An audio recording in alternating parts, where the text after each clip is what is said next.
After the impassioned assertions by my colleague Ajay, I'll just make a few, two, three short points on open access at this point. First of all, I mean, open access is nothing but the way it's working out is price arbitrage on a daily basis.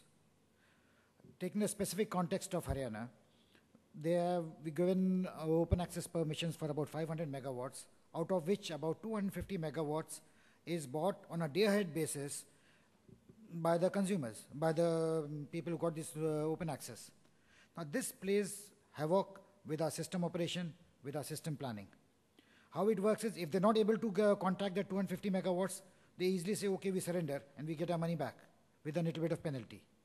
That's not how open access was envisaged. If they take genuine, long-term, 6 months, 1 year open access, yes, go ahead, do it. We can plan our own power planning.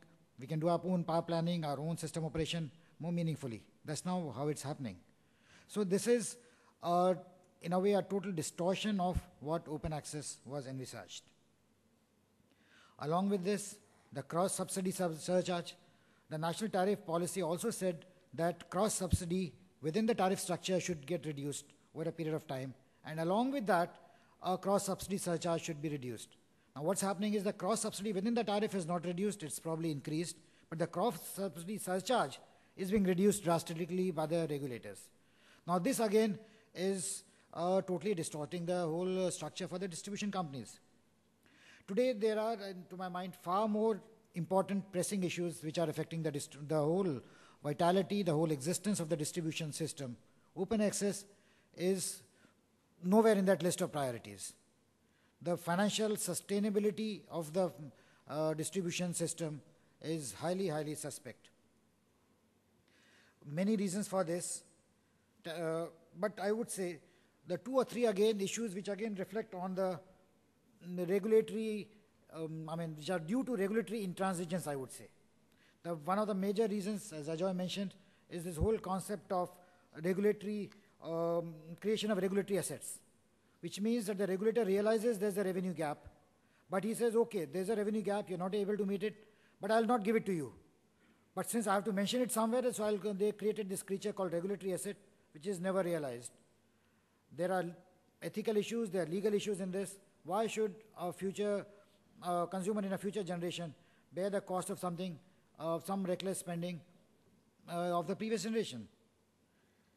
This, in Haryana, which is a small state, there's something like 2,500 crores of regulatory assets which have been accumulated.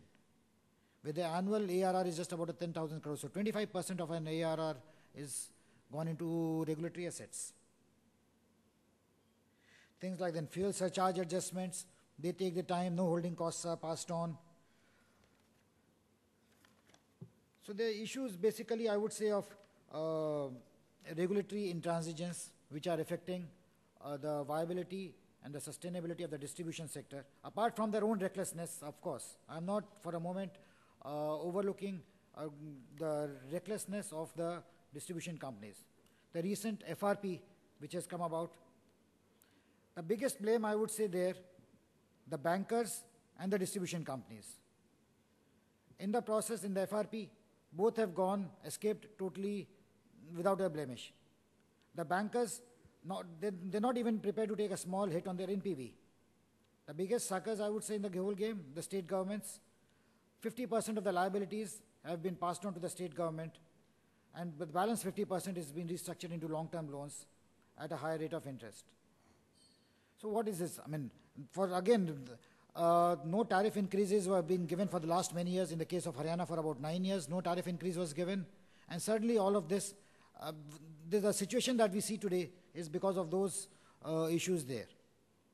Of course, most of the boards of distribution companies are boards, they're a mockery of the name of what you call board level governance.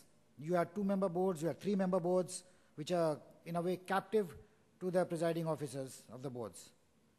There's no oversight in the day-to-day governance. So these are, what I mean to say is basically there are larger, broader issues which need to be addressed to maintain the, to sustain the vitality of these distribution companies. Let's address those issues first and then come to non-issues which is open access today. Thank you. I'll take up other issues later.